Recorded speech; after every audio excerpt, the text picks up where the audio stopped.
Chers étudiants, on se retrouve pour terminer le travail que nous avons déjà commencé sur les sous-espaces vectoriels. Alors une dernière partie qui nous reste à étudier sont les sous-espaces vectoriels supplémentaires. Mais avant, un petit retour en arrière pour se rappeler ce qu'on a fait à la séance précédente.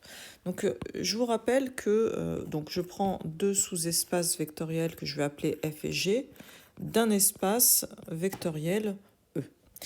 Donc on a vu l'ensemble, rappelez-vous, somme, donc qui s'écrit F plus G, qui contient tous les éléments qui vont s'écrire comme une somme d'un élément de F plus un élément de G. Donc je vais les appeler justement F plus G, avec F qui est dans grand F et G qui est dans grand G.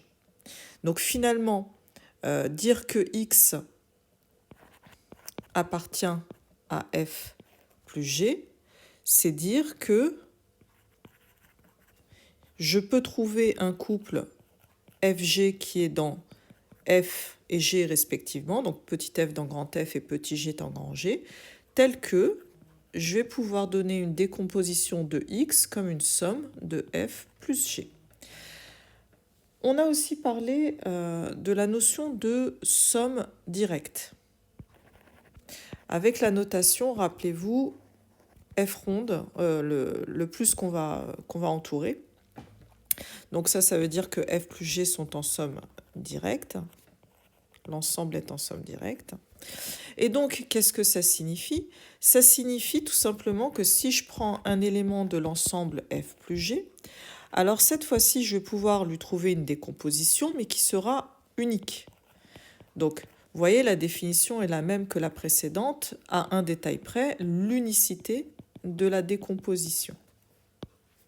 Donc ici, ça nous fournit l'existence si je suis dans l'ensemble somme. Si je suis dans l'ensemble et que l'ensemble est en somme directe, alors j'ai de plus l'unicité de la décomposition. Et alors on a vu une caractérisation très pratique qui disait que finalement F et G sont en somme directe si et seulement si l'intersection des deux sous-espaces vectoriels était réduite au vecteur nul. Alors un petit exemple peut-être. Donc si je me place dans R2, admettons, et que je prends deux droites vectorielles, donc que je vais appeler des primes. Alors vous voyez, je vois bien que l'intersection des deux droites est un point, donc c'est le vecteur nul, et donc ils sont bien en somme directe. Alors maintenant, on va ajouter une nouvelle notion, qui est la notion de sous-espace supplémentaire. Donc on va dire que F et G sont supplémentaires dans E.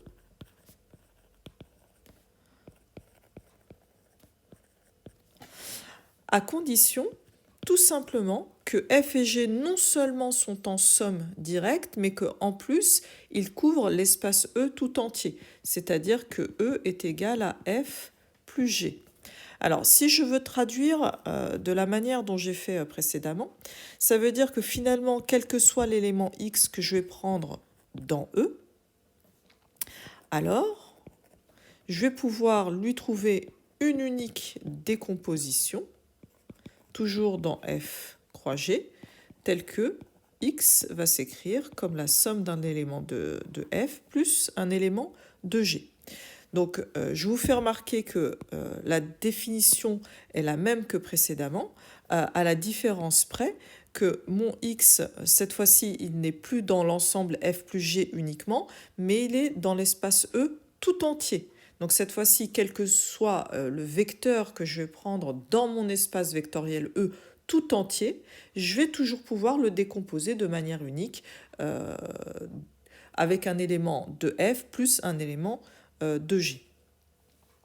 Alors, une autre façon donc de le traduire, ça serait tout simplement de traduire que F et G sont en somme directe en utilisant la caractérisation de tout à l'heure, c'est-à-dire d'exprimer que F inter G est égal réduit au vecteur nul, et que F plus G couvre l'ensemble tout entier, c'est-à-dire que E est égal à l'ensemble somme F plus G.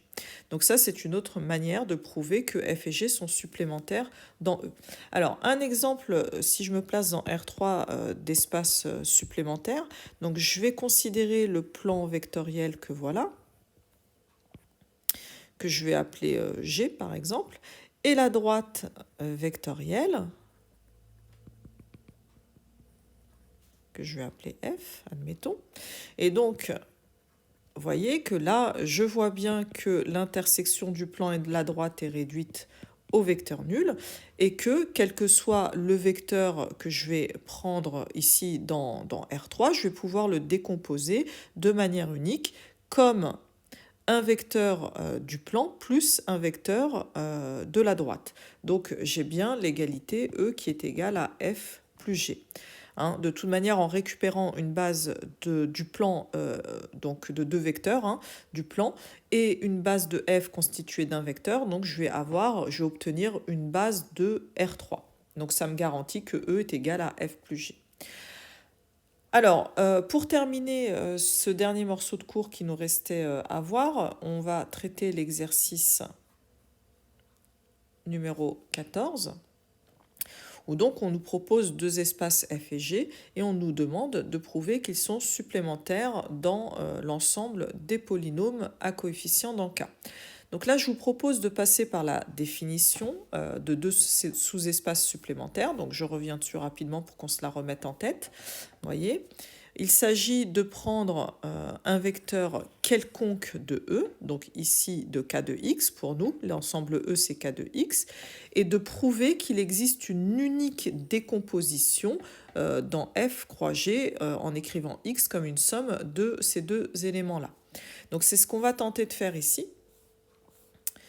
Donc on va prendre un élément quelconque de K de X. Alors, je ne vais pas l'appeler P, cet élément de K de X, parce que P ici, c'est un polynôme qui est fixé. D'accord ? C'est un polynôme non nul qui est fixé. Donc pour prendre le nom d'un polynôme quelconque, je vais l'appeler A.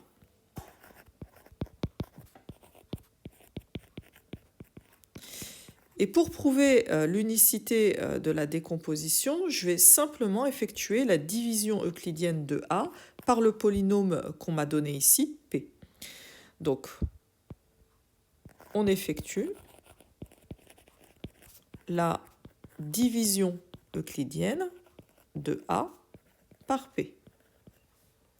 D'après le théorème de la division euclidienne, on sait qu'il existe un unique couple quotient-reste appartenant à K de X, tel que A va pouvoir s'écrire, donc Q fois P plus R.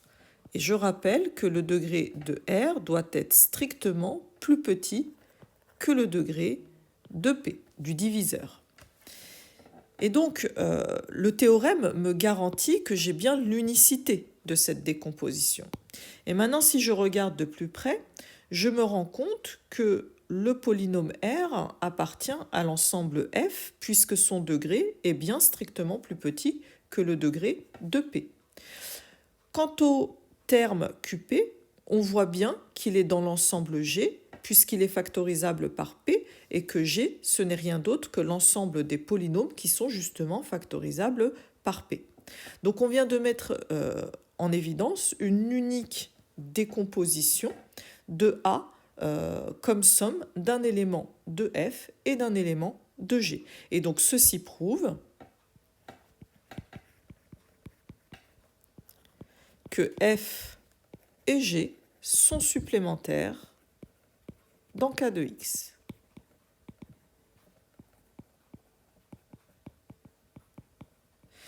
Et on conclut avec cet exemple la fin du cours qui nous restait à traiter ensemble sur ce chapitre-là.